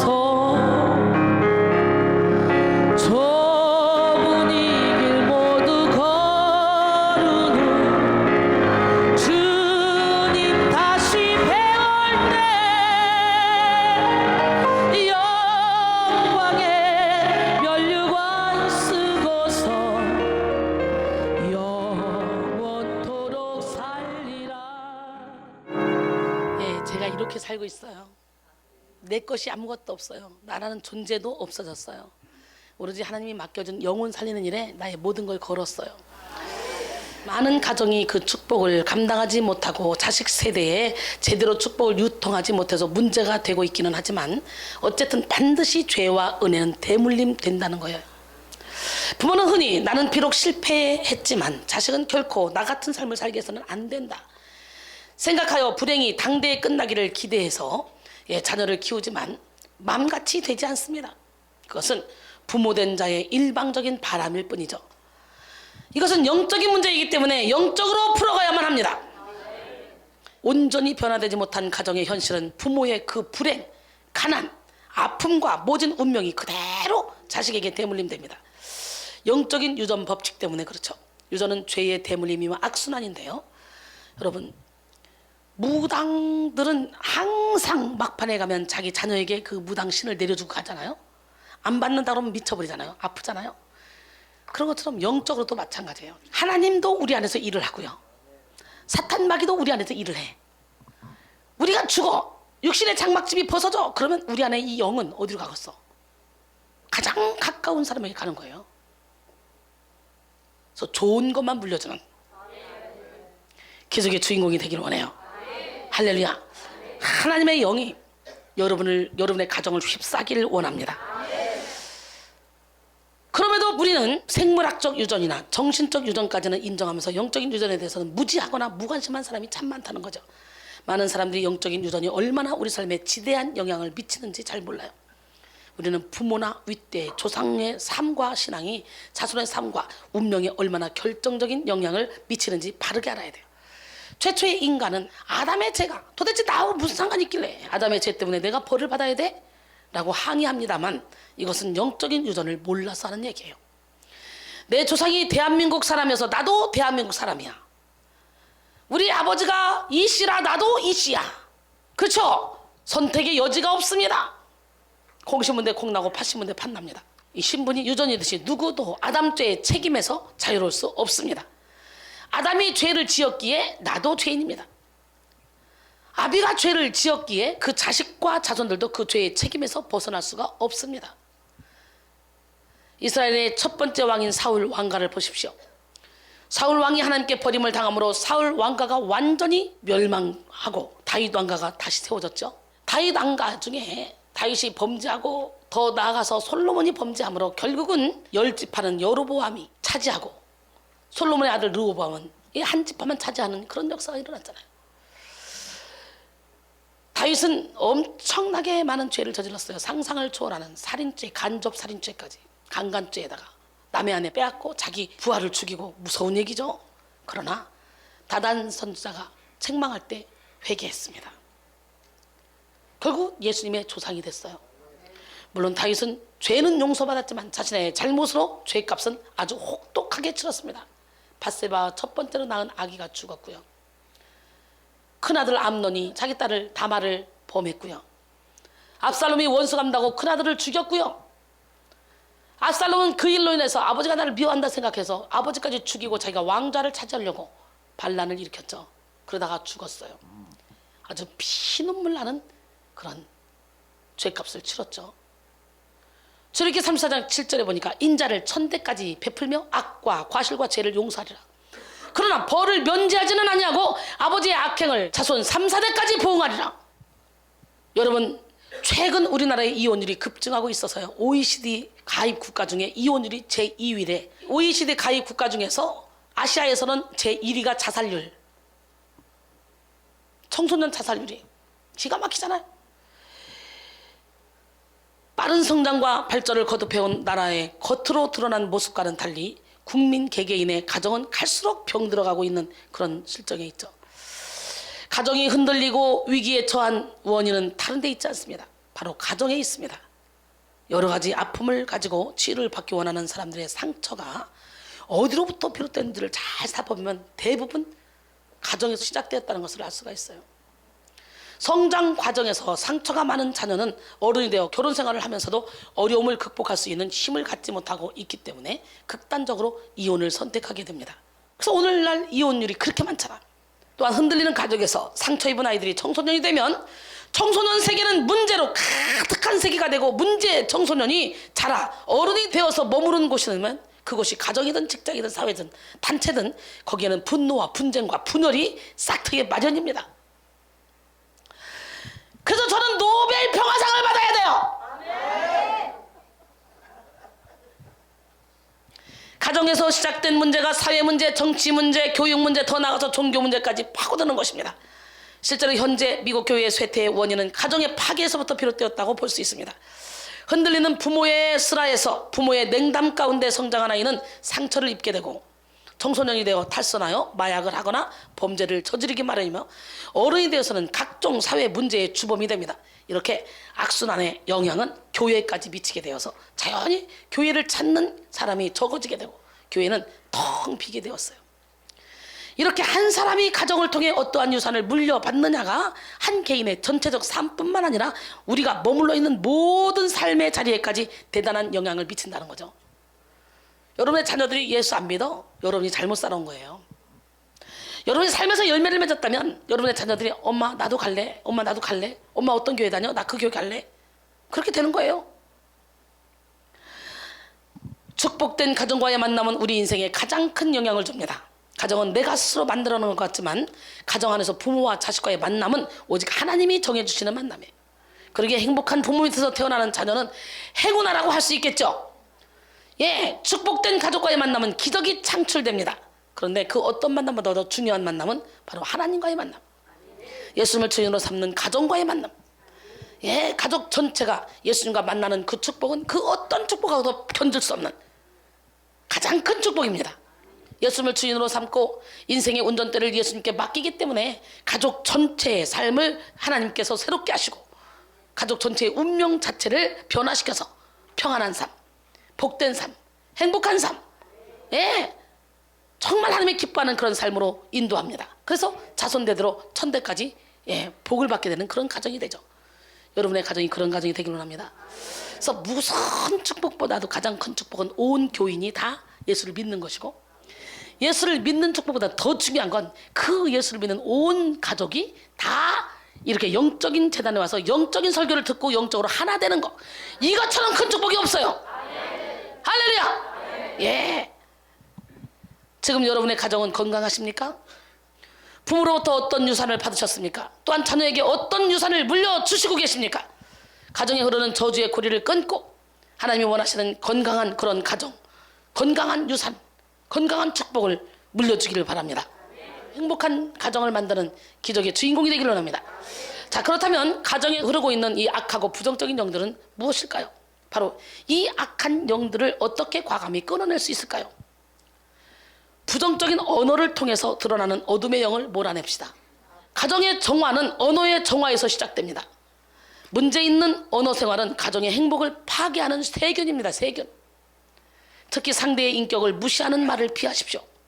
가끔 웃자고 하는 말이 상대의 마음을 상하게 할 때도 많이 있습니다. 남을 웃기게 하는 것도 절제하며 기분 나쁘지 않게 웃기게 해야 돼요. 웃기는 것을 좋아하다가 우스운 인생이 되는 경우도 많습니다. 스스럼 없는 그런 모습이 다 좋은 것은 아닙니다. 잠언 25장 11절에 경우에 합당한 말은 아로새긴 은쟁반의 금세관이라 그랬어요. 말의 힘은 대단하죠. 어떤 사람은 같은 말도 부드럽게 하는 반면 어떤 사람은 좋은 말을 하는데도 불쾌감과 분노를 심어주기도 합니다. 말투가, 오늘 예수 이름으로 말투를 바꾸세요. 즉 말 자체도 중요하지만 말을 전하는 방식, 즉 대화에 따라 결과가 달라진다는 거예요. 고트만 박사의 연구에 의하면 이혼의 말은 내용 자체보다는 대화 방식에 달려있다고 합니다. 가정의 불화로 가는 그런 신비의 4단계 대화 방식은 비판, 무시하거나 경멸하는 말투, 그 다음에 자기 합리화, 벽쌓기, 회피입니다. 이런 대화 방식은 가정을 분열시키는 데요 94% 적중률을 보였다고 합니다. 그렇다면 대화는 무엇입니까? 대화는 의미상 말 또는 언어의 상호 교류로서 말이 통한다라는 그런 의미죠. 즉 소통이 되는 것이 대화가 잘 되는 거예요. 그런데 내 중심적인 사람, 남의 입장에서 생각하지 못하는 사람은 소통할 수가 없어요. 특히 가정 안에서 소통이 잘 안 되는 경우가 너무 많은데요. 그래서 요즘 우리 사회에서 아버지만큼 힘들고 애달픈 존재도 없어. 직장에서의 고된 하루는 그나마 가족을 위해 참고 견디는데 더 울적해지는 것은 집안에 들어와서입니다. 가족에게서 위로와 힘을 얻기는커녕 왠지 겉도는 소외감에 괴로워하는 그런 이들이 의외로 많다고 그래요. 그래서 아버지는 외롭습니다. 그러나 그 아버지를 대하는 어머니나 자녀들도 답답하기는 마찬가지입니다. 아버지와 대화가 안 된다는 아내, 자녀들이 참 많이 있죠. 특히 많은 자녀들이 아버지와 이 대화가 잘 안 되고 처음 만나는 사람처럼 서먹서먹한 사이라고 합니다. 여러 요인이 있겠지만 가장 직접적인 원인은 대화에 임하는 자세, 특히 듣기에 문제가 있는 것으로 보입니다. 우리 사회에서 대화나 토론이 잘 안 되는 주된 이유 역시 자기 말만 하려고 할 뿐 상대방의 말에 귀를 담아 들으려고 하지 않기 때문이에요. 자녀하고 대화와 소통을 잘하고 싶다면 가장 확실한 방법은 먼저 들어주는 것입니다. 꾸짖거나 잔소리를 하기 전에 우선 자녀에게 다가가서 얘기를 들어보는 것이 아주 필요하죠. 퇴근길에 자녀가 좋아하는 간식거리를 사들고 가거나 주말 편한 시간에 가까운 데 나가서 공부 때문에 힘들지, 요즘 공부 때문에 피곤하지 하며 얘기를 시작하는 것도 한 방법이죠. 자녀의 이야기를 들을 때 주의해야 될 것이 있습니다. 자녀의 얘기 중에 언짢은 말이 있더라도 도중에 자르지 말고 일단 끝까지 듣고 그리고 나서 아버지의 생각을 이야기해야 됩니다. 둘째, 이야기를 듣고 나서 곧바로 넌 그래서 문제야, 그렇게 내 맘대로 할 거면 집에서 나가! 라는 식으로 훈계하여 들지 말아야 됩니다. 대신 자녀가 왜 그런 생각을 하는지 이해하고 공감하려는 마음으로 듣는 것이 좋죠. 얘기 중에 이해가 안 되는 대목이 있으면 자녀에게 물어보고 자신의 생각도 이야기하며 이해와 공감의 폭을 넓혀가는 것입니다. 진정한 대화는 그런 과정에서 이루어져요. 어떤 결론이나 해결책이 필요한 경우라도 할지라도 부모 입장에서 섣불리 해결책을 제시하거나 일방적으로 지시하는 것은 반발을 사기 쉬울 뿐이기 때문에 보다 효과적인 것은 그럼 어떻게 하면 좋을까 하고 자녀 스스로 해결책을 생각하고 제시하도록 해야 됩니다. 부정적인 상황에 대해서 말할 때는 가급적, 늘, 결코, 다란 이런 단어들을 피하십시오. 어떤 사람은 당신은 늘 그 모양이야, 너는 왜 늘 그런 모양이냐 라고 말하지만 실제로는 늘 그 모양이 아니었고 잘할 때도 많았어. 그런데 늘이라는 말을 쓰니까 인격적인 모멸감을 느끼는 거예요. 어떤 아내는 남자는 다 그래. 뭘 남자가 다 그래, 우리 신랑도 있는데. 그것도 거짓말입니다. 어떤 남편은 아유 당신은 내 얘기를 결코 듣지 않는군, 그 말도 과장입니다. 말을 안 들었으면 어떻게 결혼했겠어. 그런 비인격적인 말과 단어를 남발하면 부부간의 대화가 사라지고 정신적인 소통이 막혀버려요. 비꼬는 말도 피하십시오. 요구할 것이 있으면 지혜롭게 부드럽게 정직하게 요구해야 하는데 어떤 남편은 괜히 비꼽니다. 여보, 친구 아내는 퇴근한 남편에게 잘 보이려고 저녁에도 공들여서 항상 화장하고 예쁘게 하고 있대. 가정에서 예의를 배우지 못한 어떤 남편은 거울을 보고 열심히 화장하는 아내에게 발라봐야 소용없어. 라고 빈정거립니다. 그처럼 말꼬리를 흐리며 하는 그런 비꼬는 말이나 빈정거리는 그런 말들이 행복한 결혼 생활에 찬물을 끼얹어 버리죠. 이제 50대 된 주부가 거울을 쳐다보면 아우 웬 주름이 이렇게 많아, 아우 몸은 왜 이렇게 배는 왜 이렇게 나온 거야. 거울을 쳐다보며 그러니까 신랑이 하는 말, 여보 그 얼굴을 봐주는 나도 있어. 그러니까 참어. 비교한 말도 피하십시오. 특히 자녀들에게 아무개는 어떻다더라 이렇게 하는 말은, 그 말을 듣는 자녀들은 즉시 부모가 나와 그 아이를 비교하는구나 라고 이 마음의 상처를 받아요. 지나치게 감정적으로 하는 말도 피하십시오. 큰 소리나 격렬한 어조로는 문제를 해결할 수가 없습니다. 의식적으로 사용하는 극적인 어조가 감정을 솔직하게 반영하는 태도일 수도 있지만 논리가 부족하니까 대화의 주도권을 잡으려는 태도인 경우도 많습니다. 상대가 큰 소리 친다고 해서 너무 충격받거나 실망하지 마십시오. 그가 대화의 주도권을 잡으려고 몸부림치고 있다고 생각하면 충격을 덜 받습니다. 우리는 우리의 입술이 불의의 병기로 사용되지 않도록 입술의 문을 지켜야 됩니다. 따라합니다. 하나님이여 내 입에 파수꾼을 세우시고 내 입술의 문을 지켜주시옵소서. 할렐루야. 그 다음에 악하고 나쁜 습관을 통해 드러나는 이 어둠의 영을 몰아내야 돼요. 우리말에 재버릇 개 못 준다는 말이 있죠. 3살 버릇 8까지 간다는 말도 있죠. 교육자 홀에 있으마는 습관은 밧줄과 같아서 매일 짜고 있고 이미 짜여있는 습관은 파손되지 않는다라고 말했습니다. 감리교회 설립자인 존 웨슬리 목사의 어머니 웨슬리 수사나는 자녀들에게 될 수 있으면 좋은 습관을 갖도록 훈련하라 이렇게 말했어요. 조선일보에 글을 쓰고 있는 이규태님은 한국 사람이 버려야 될 습관을 줄줄이 열거했는데요. 그 중에 우리 모두가 공감할 만한 몇 개만 골라보자면, 공짜 좋아하는 버릇, 서두르는 버릇, 외제 좋아하는 버릇, 신용을 지키지 못하는 버릇, 헐뜯기 좋아하는 버릇, 불구자를 얕보는 버릇, 형식 갖추기를 좋아하는 버릇, 학력에 집착하는 버릇, 남이 하니까 나도 하는 버릇, 이런 것들을 한국 사람들이 버려야 된다는 거예요. 버립시다. 작곡가 하이드는요, 프레드리 데즈가 준 반지를 끼고 하얀 종이에만 곡을 쓰는 습관이 있었대요. 또 바그너는 완전히 정장을 하고 작곡을 하는 그런 습관을 가지고 있었고요. 별일을 다 봐. 로시니는 술에 취해야만 작곡을 했대요. 크리스토퍼 그럭은 아무도 없는 들판에 앉아서 작곡을 하는 습관이 있었대요. 우리말 사전에 습관은 한 가지 일이 반복됨으로 마음과 몸에 길들여진 성질이라고 정의하고 있습니다. 사람은 마음의 생각을 따라 행동을 합니다. 그 행동이 지속될 때 그것이 습관이 되고, 좋은 습관이든 나쁜 습관이든 이제는 그 습관의 노예가 되어버리죠. 그렇다면 이제 우리가 버려야 될 이 나쁜 습관들에 대해서 구체적으로 정리하며 그 악습을 버리는 시간이 되길 원해요. 모이기를 패하는 어떤 사람의 습관과 같이 하지 말라. 우리는 모이기를 패하는 습관을 버려야 돼요.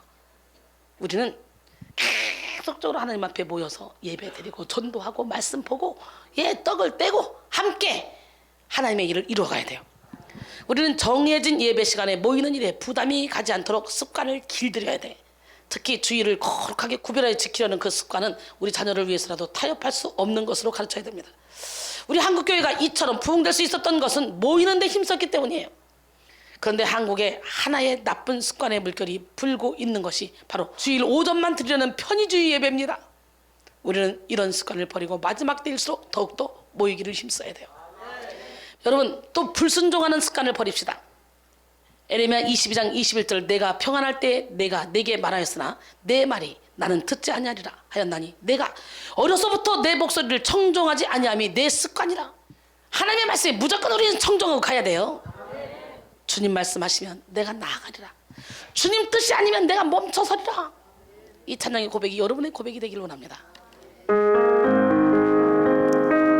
주님 말씀하시면 내가 나가리다. 주님 뜻이 아니면 내가 멈춰서리다. 나의 가고 서는 것 주님 뜻에 있으니 오 주님 나를 이끄소서. 주님 말씀하시면 내가 나가리다.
순종하는 자세를 어릴 때부터 기르지 않으면 특히 불순종하는 그런 습관에 물들기가 쉽습니다.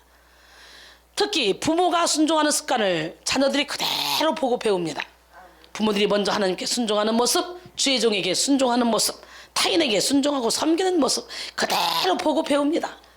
옛날 우리 한국의 순종 하나의 철학으로 내려왔지만 요사이는 미국과 유럽의 바람이 불어서요 너무 개인주의로 흘러서 자식은 부모를, 제자는 스승을 거역하기를 너무 좋아하는 세대가 된 것 같아요. 옛날에는 무조건 순종했잖아요. 부모 말씀에. 우리는 하나님 앞에 부모님께, 주의 종께, 스승께 묵묵히 순종하는 습관을 어렸을 때부터 길러야 됩니다. 양은 순종하지만 염소는 반역한다는 사실을 명심하십시오. 특별히 하나님에 대한 불순종은 하나님의 기준에 위배되는 것이 됩니다.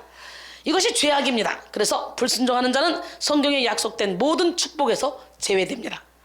아무리 많은 축복이 약속되어 있을지라도 하나님의 말씀에 대한 불순종은 그 모든 약속을 무효화시켜버린다는 거예요.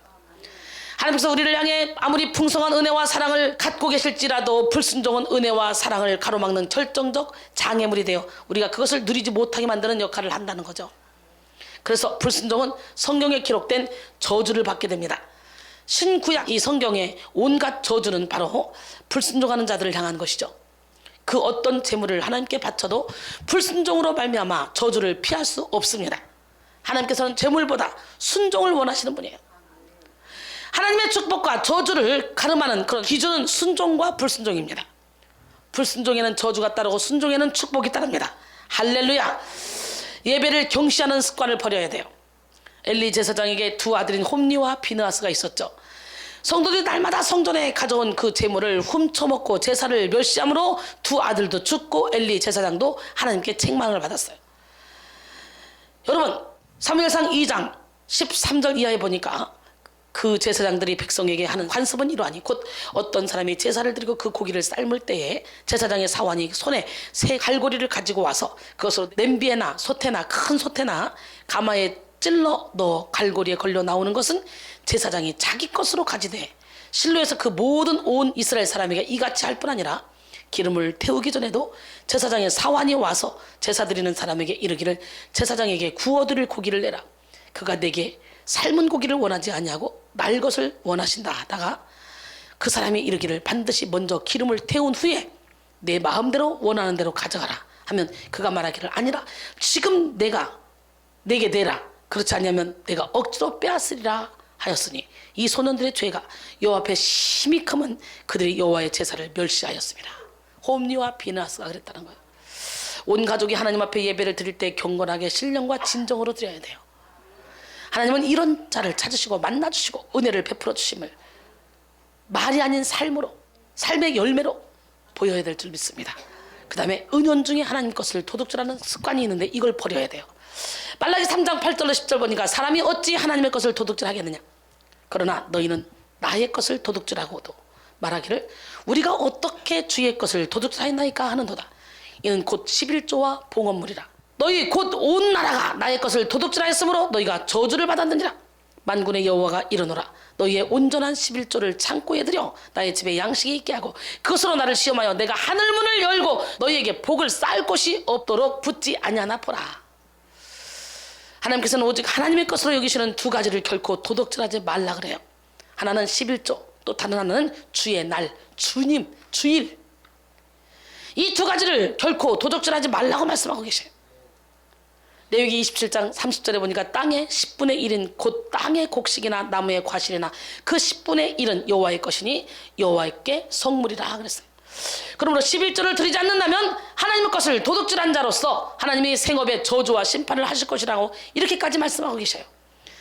대개 우리 성도들이 의도적으로 하나님의 것을 도둑질하지는 않습니다. 다만 돈과 하나님 사이에서 고민하고 갈등하면서 결국은 돈으로 마음이 기울었기 때문이죠. 디모데전서 6장 9절로 10절 부활해하는 자들은 시험과 올무에 여러 가지 어리석고 해로운 욕심에 떨어지나니 곧 사람으로 파멸과 멸망에 빠지게 하는 것이라. 돈을 사람이 일만하게 뿌리가 되나니 이것을 탐내는 자들은 미혹을 받아 믿음에서 떠나 많은 근심으로써 자기를 찔렀도다 그랬어요. 마태복음 6장 24절에 보니까 한 사람이 두 주인을 섬기지 못할 것이니 혹 이를 미워하고 저를 사랑하거나 혹 이를 중히 여기고 저를 경히 여깁니다. 너희가 하나님과 재물을 겸하여 섬기지 못하리라 그랬어요. 내 물질이 있는 곳에 내 마음이 있다고 말씀하신 하나님, 그 예수님의 말씀에 깊은 의미를 되새기며 은밀한 중에 바라보시고 갚으시는 우리 하나님이 인정하시는 물질에 충성스러운 종들이 되기를 바랍니다. 그래서 축복받기를 원합니다. 누가복음 21장 1절로 4절 보니까 예수께서 눈을 들어 부자들이 헌금함에 헌금 넣는 것을 보시고 또 어떤 가난한 과부가 두렙돈 넣는 것을 보시고 이르시되 내가 참으로 너희에게 말하노니 이 가난한 과부가 다른 모든 사람보다 많이 넣었도다. 저들은 그 풍족한 중에서 헌금을 넣었거니와 이 과부는 그 가난한 중에서 자기가 가지고 있는 생활비 전부를 넣었느니라 하시니라. 이 두렙돈은 2,000원도 안 되는 그 돈이에요. 가장 큰 돈이라는 거예요. 우리 하나님은 우리의 중심을 본다는 거죠. 그 다음에 게으른 습관을 버립시다. 잠언 24장 30절로 34절 내가 게으른 자의 밭과 지혜 없는 자의 포도원을 지나며 본즉 가시던 불이 그 전부에 퍼졌으며 그 지면이 거친 풀로 덮였고 돌담이 무너져 있기로 내가 보고 생각이 깊었고 내가 보고 훈계를 받았노라. 내가 좀 더 자자 좀 더 졸자 손을 모으고 좀 더 누워있자 하니 내 빈궁이 강도같이 오며 내 곤핍이 군사같이 이르리라. 할렐루야. 에레미야 48장 10절에 보니까 여호와의 일을 게을리하는 자는 저주를 받을 것이요 자기 칼을 금하여 피를 흘리지 않는 자도 저주를 받을 것이라 그랬어요. 사도 바울은 일하지 않는 자는 먹지도 말라. 데살로니가 후서 3장 10절에 그렇게 말씀했고요. 또 부지런하게 게으르지 말라고 열심을 품고 주를 섬기라고 로마서 12장 11절은 말씀했어요. 성경이 가르치는 노동관과 근면 정신이 오늘날 전 세계 많은 국가들을 선진국으로 이루어 놓았으며 노동을 천대하고 게으름을 복이라고 생각하던 그런 민족은 예외 없이 후진국으로 떨어진 결과를 우리는 분명히 보고 있습니다. 우리 그리스도인은 부지런하지 않으면 가정생활, 교회생활에 조화를 이룰 수 없고 무엇보다도 신앙인으로서 덕을 세울 수 없습니다. 예수 이름으로 게으름은 떠나갈지어다. 아무쪼록 부지런한 개미처럼 부지런하여 일하며 사는 우리 모두가 되기를 바랍니다. 그 다음에 거짓말하는 습관을 버려야 돼요. 거짓의 합이 마귀에서 나따르죠. 우리는 자동적으로 거짓말해. 근데 이 거짓말이 얼마나 무서운 줄 알아요? 계시록 21장 8절에 보니까 두려워하는 자들과 믿지 않는 자들과 흉악한 자들과 살인자들과 음행하는 자들과 우상 숭배자들과 거짓말하는 자들은 불과 유황으로 타는 못에 던져지리니 이것이 둘째 사망이라. 할렐루야. 오늘 예수님으로 두려움 떠나갈지어다. 예수님으로 거짓의 영은 떠나갈지어다. 사도행전 5장에서도 아나니아와 삽비라 부부가요 하나님의 밭을 팔아서 땅값을 받아서 헌금하겠다 해놓고 일부를 감췄어요. 투시가 열린 베드로가 물어봅니다. 이게 다냐? 그랬더니 거짓말했어요. 네, 너 지금 성령을 속이는 거야. 어찌하여 네 속에 사탄이 가득하여 땅값 얼마를 감췄냐 그러고 그 자리에서 직사하죠. 로마의 철인 시세로는 헬라인은 거짓말의 천재라고 말했고요. 디도서 1장에서 헬라인 중에도 그레데인은 항상 거짓말쟁이라고 디도서 1장 12절로 13절은 말씀합니다. 이 얼마나 불명예스럽고 창피한 그런 일인가요? 우리 한국인들은 어떻습니까? 우리 민족은 예로부터 사내 대장부라면 거짓말을 할 줄 알고 첩도 둘 줄 알아야 된다. 이런 속담을 가지고 살아올 정도로 거짓말이 많이 젖어 있었습니다. 그러기에 도안 안창호 선생은 꿈에라도 거짓말하지 말고 죽더라도 거짓말하지 말라 강조하면서 가르쳤어요. 그 다음에 혈기를 부리는 습관을 버려야 돼요. 에베소 4장 26절로 27절 보니까 분을 내어도 죄를 짓지 말며 해가 지도록 분을 품지 말라 그랬어요. 그리고 마귀에게 틈을 주지 말래요. 할렐루야. 베드로가 혈기로 말고의 오른쪽 귀를 잘랐을 때 예수께서는 검을 사용하는 자는 검으로 망한다고 하시면서 검을 다시 꽂으라고 말씀하시고 귀를 붙여주죠. 요한복음 18장 10절에 모세도 괜히 혈기를 부리다가 가나안 땅에 들어가지 못하고 비스가 언덕에서 죽음을 맞이해야만 했습니다. 반석에 명해서 물을 내라 그랬는데 내가 여기서 물을 내랴! 그럼 반석을 2번 쳤는데 그 혈기 때문에 바로 앞에 두고 못 들어갔다니까. 모세도 무엇보다 노하기를 더디하는 자는 용사보다 낫고 자기의 마음을 다스리는 자는 성을 빼앗는 자보다 낫다고 말씀했죠. 오늘 여러분의 마음을 다스립시다. 심지어 혈기와 분노는 반드시 말이 과격해지거나 부드럽게 했다고 한 말 속에 날카로운 가시가 들어있습니다. 나는 아무리 부드럽게 얘기해도 내 안에서 혈기가 나잖아. 그러면 말투에서 이 가시가 나가. 말하는 본인은 그런 의도가 없었다고 말합니다. 그러나 그 말을 들은 사람은 숨겨진 가시에 찔려 고통당합니다. 잠언 15장 1절로 2절 유순한 대답은 분노를 쉬게 하여도 과격한 말은 노를 격동하느니라. 지혜 있는 자의 혀는 지식을 선히 베풀고 미련한 자의 입은 미련한 것을 쏟느니라 그랬어요. 언제나 우리의 마음이 온유하고 겸손하고 부드러운 마음이 되도록 성령님이 내 마음을 주장케 하시는 그런 성도들이 되기를 바랍니다. 그 다음에 염려와 걱정부터 하는 그런 습관을 버려야 돼요. 빌립보 4장 6절에 7절 아무것도 염려하지 말고 다만 모든 일에 기도와 간구로 너희 구할 것을 감사함으로 하나님께 아뢰라. 그리하면 이 모든 지각에 뛰어난 함의 평강이 그리스도 예수 안에서 너희 생각과 마음을 지키시리라 그랬어요. 염려하는 것도 습관입니다. 입버릇처럼 매사 부정적인 말이 튀어나오는 것도 습관입니다. 농담이라거나 무의식적으로 튀어나오는 것일지라도 마음의 소리가 나오는 것이기 때문에 부인할 수 없는 염려의 습관이죠. 이는 우리 마음 중심 속에 하나님을 신뢰하는 마음이 없거나 부족한 탓입니다. 잠언 16장 3절 너희 행사를 여호와께 맡기라. 그리하면 내가 경영하는 것이 이루어지리라. 할렐루야. 사랑하는 성도 여러분, 내 생각을 바꾸면 행동이 바뀌고 행동이 바뀌면 습관이 바뀌고 습관이 바뀌면 인격이 바뀌고 인격이 바뀌면 운명이 바뀝니다. 좋은 습관은 좋은 전통이 됩니다. 우리 백성 가족들도 좋은 습관과 좋은 믿음의 전통을 가진 신자들이 다 되길 원해요. 마지막으로 상처와 쓴뿌리를 통하여 역사하는 영을 몰아내야 돼요. 성경에서 상처와 쓴뿌리를 아름답게 극복한 대표적인 인물이 있죠. 하나님은 요셉을 하나님의 크신 구원과 유대한 일에 사용하고자 택하셨습니다. 그리고 그를 여러모로 연단하셨습니다. 형들에게 상인에게 팔려가는 기가 막힌 일을 당하게 되죠. 보디발의 집에서 노예가 되게 하셨고 억울한 누명을 쓰고 감방까지 던져지게 됐어요. 감옥에서는 술 맡은 관원장의 쓰라린 배신을 경험하게 됐고요. 바로가 요셉을 이렇게 높여주고 호의를 베풀어준 것은 하나님께서 그에게 부어주신 은혜와 축복이었습니다. 요셉은 이렇게 연단받으면서 준비되어 갔습니다. 이 연단의 과정에서 많은 고통과 상처를 받았어요. 그런데 때가 되자 하나님께서는 요셉의 연단이 끝나게 하시고 그에게 이렇게 풍성한 복을 주셨어요. 하나님은 요셉을 위로하시고 그의 모든 상처를 싸매어 주셨어요. 수도 없이 많은 상처를 받을 수밖에 없었지만 항상 하나님은 함께 계셨고 요셉은 항상 코람데오의 삶을 살았기 때문에 어디서든지 형통한 삶을 살았습니다. 이런 요셉에게는 므낫세와 에브라임 두 사람이 있습니다. 두 아들이. 큰아들 므낫세는 잊어버린다는 뜻이에요. 과거의 모든 상처를, 아픔을, 불행한 일들을, 원망스러운 일들을 싹 다 던져버리겠다는 거예요. 오늘 시간에 므낫세 합시다. 과거는 므낫세 합시다.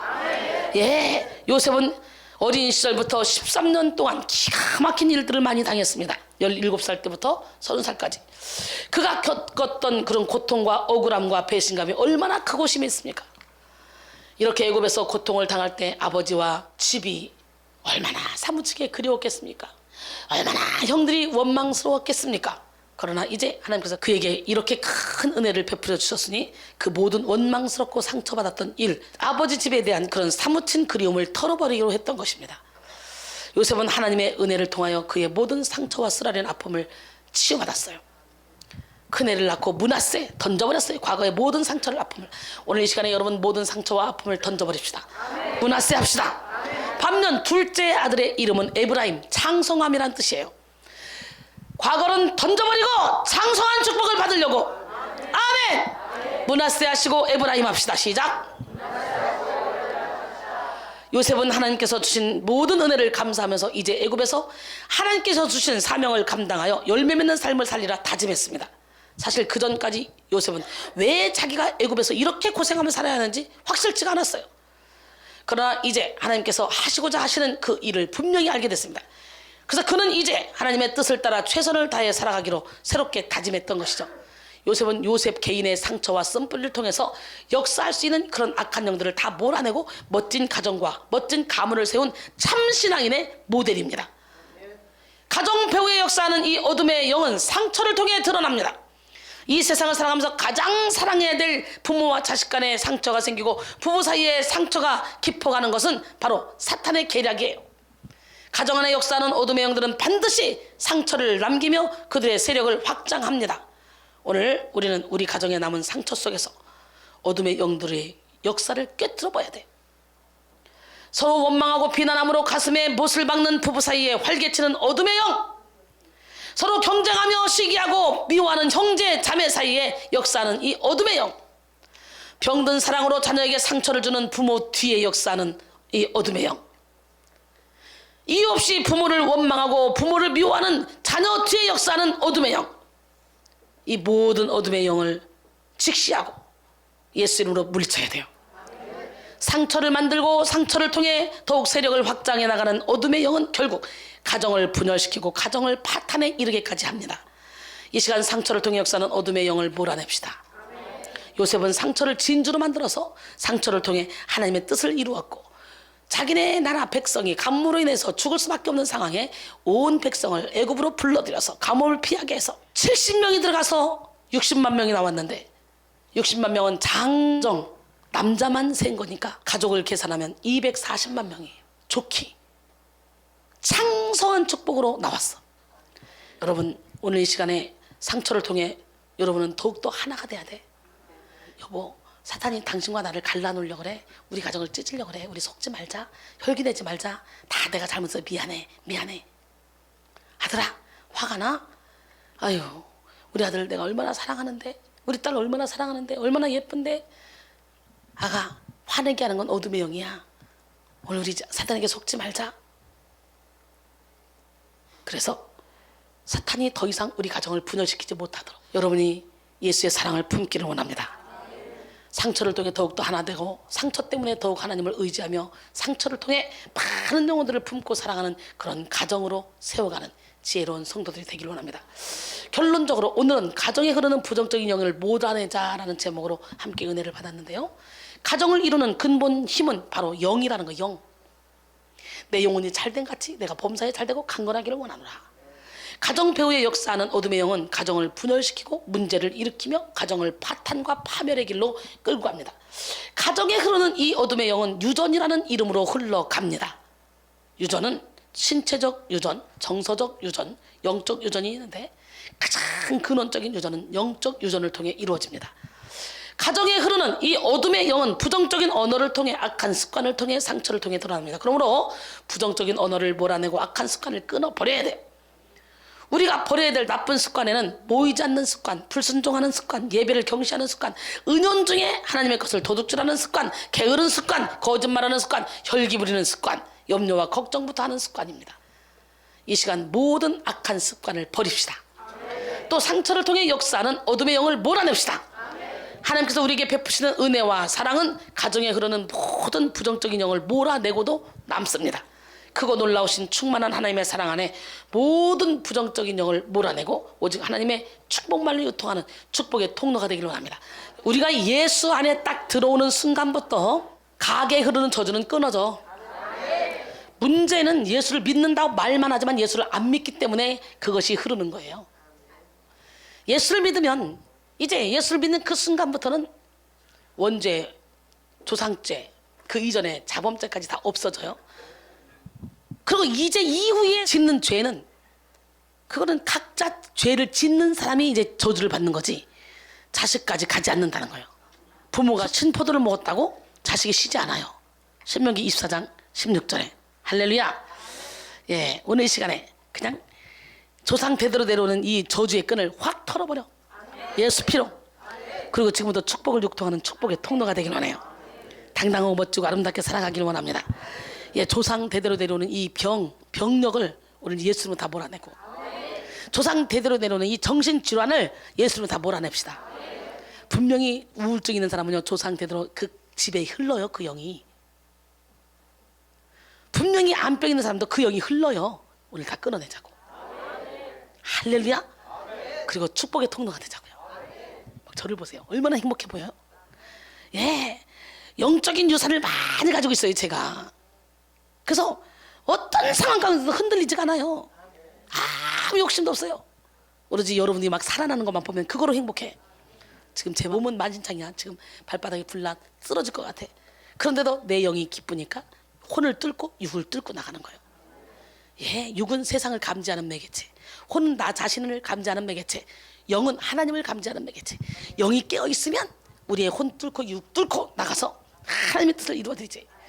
여기서 은혜 받는 사람들이 제 안에 있는 예수님이 나가서 막 일하며, 제 안에 있는 천사가 나가서 일하고, 제 안에 있는 빛이 나가서 일하는 것을 눈 뜨고 보고 또 기도 중에 보고 보잖아요. 영안이 열립시다. 영의 귀가 열립시다. 영적인 마음이 활짝 열립시다. 기적의 하나님은 누가 하나님? 진짜 그 하나님은 이 시간에 말씀하세요. 사랑하는 내 딸아, 너는 내 거야. 뭐라고? 그래, 우리는 주님 거야. 그렇기 때문에 우리는 아무것도 드려야 할 필요가 없어. 예, 너는 두려워 말라. 내가 너를 구속하였고 내가 너를 지명하여 불렀니 너는 내 거니라. 그러면 끝나. 물 가운데 지나도 물이 우리를 침몰하지 못해. 내가 불 가운데 지나도 불이 우리를 사르지 못해.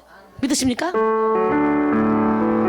너는 두려워 말라.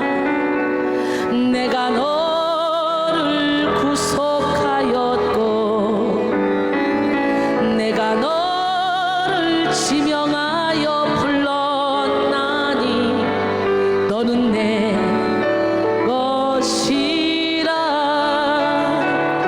내가 물 가운데로 지날 때에 내가 함께할 것이라.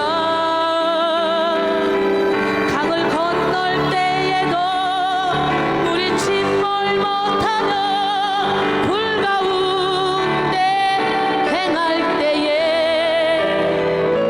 타지 아니할 것이요 사르지도 못하리라. 너는 두려워 말라. 너는 두려워 말라. 내가 세상 끝까지 너와 함께. 믿으십니까? 하리라.